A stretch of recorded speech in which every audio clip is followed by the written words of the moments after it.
Oleh sebab itu, saudara, jika demokrasi dan hukum tidak dibangun dan ditegakkan dengan seimbang, maka sulit bagi kita membangun Indonesia emas itu.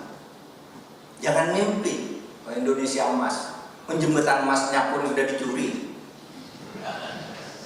Murmurnya itu sudah dicuri sekarang jembatan emas kita itu. Sudah yang patah. Nah karena jembatan emas ini istilah Bung Karno, orisinil Bung Karno.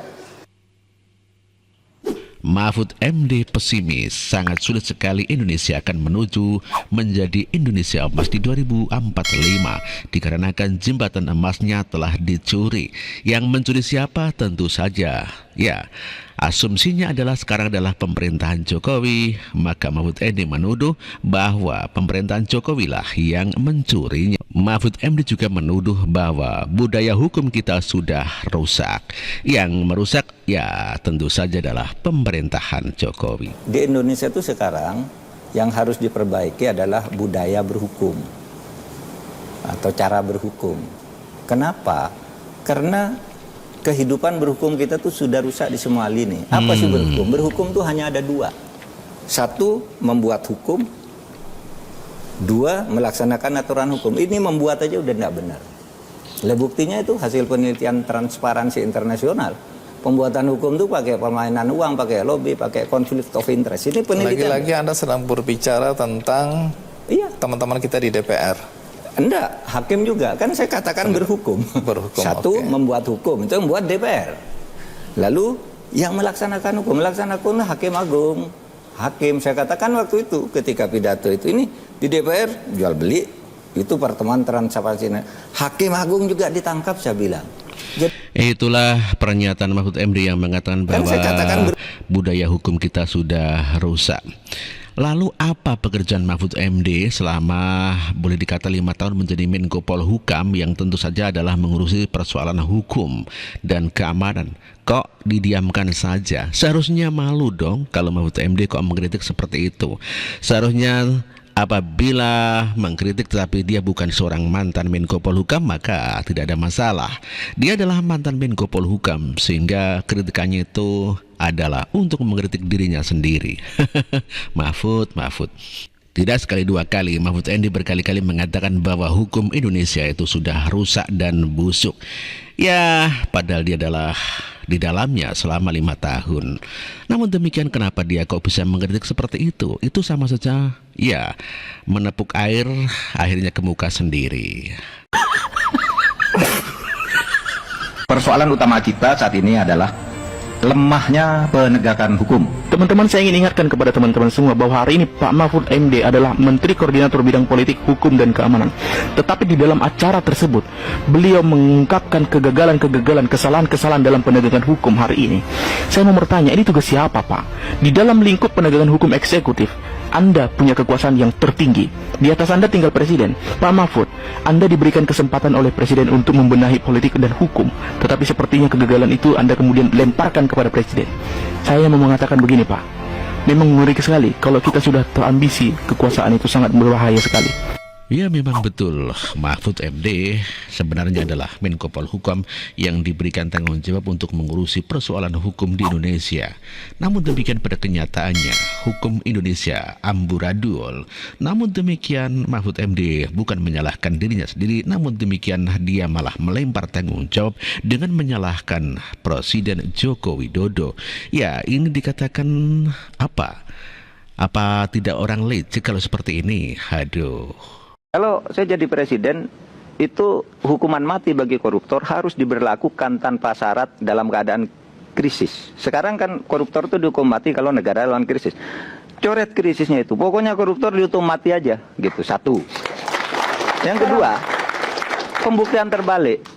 Saya punya harta, seharusnya harta saya itu kalau berdasar gaji jumlahnya 9 miliar, kok saya punya 10? Langsung Anda sudah korupsi 1 miliar. Buktikan sih kan secara balik, jangan jaksa yang buktikan, tapi Anda yang buktikan bahwa harta Anda itu sah. Diberi waktu 2 minggu. Baik. Misalnya. Baik. Kalau enggak gitu masuk penjara. Hancurnya bangsa-bangsa besar di masa lalu itu. Karena ada orang kayak Bani Mahzum ini. Kalau ada orang besar punya uang bersalah, minta tidak dihukum. Kalau ada orang kecil bersalah, langsung dihukum.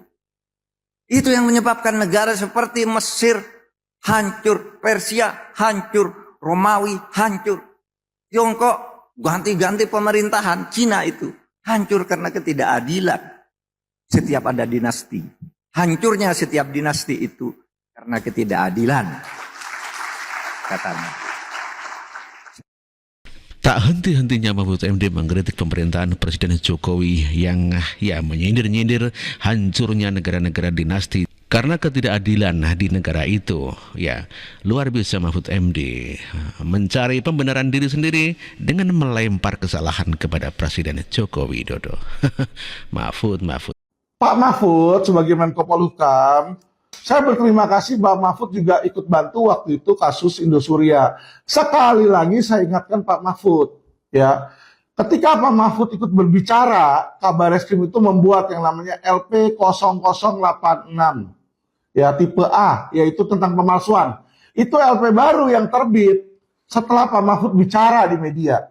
Kalau Pak Mahfud lupa, mau diingatkan, ya kan? Ayo kapan Pak Mahfud ada waktu, lagi nggak sibuk nyawapres, ya. Kasih tahu saya Pak.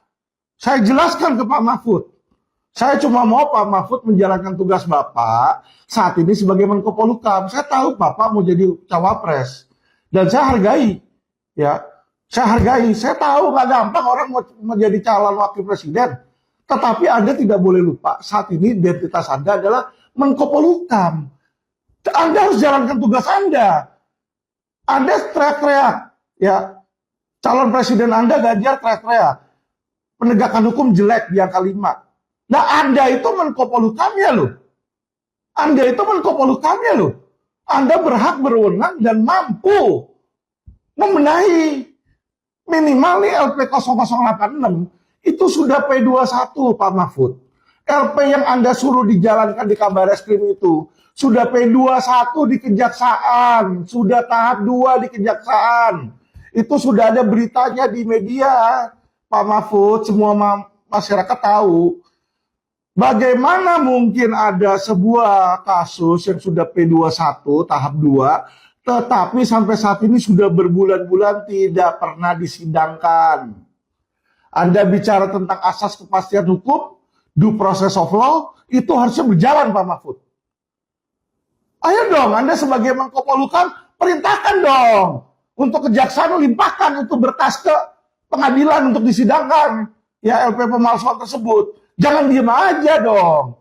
Ya, saya bukan bicara ini, bukan sebagai politik untuk mendiskreditkan Anda, tidak. Kalau Anda bantu para calon-calon Indosuria dan lain-lain, kinerja Anda bagus, saya mungkin memilih Anda kok.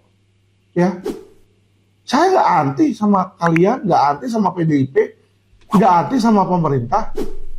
Tetapi yang saya lihat ini kinerjanya di depan mata saya ini kagak ada yang beres. Masa sih saya harus memberikan pujian kepada sesuatu yang nggak beres? Nah, saya harus kemana? Ke kantor Bapak? Sudah pernah Pak, saya bikin aduan kantor Bapak. Saya bicara dengan staf ahli Bapak itu sudah pernah Pak. Ya, tidak pernah ditindaklanjuti Bapak Menko Polhukam yang terhormat, yang tercinta, yang tercantik, yang tersayang.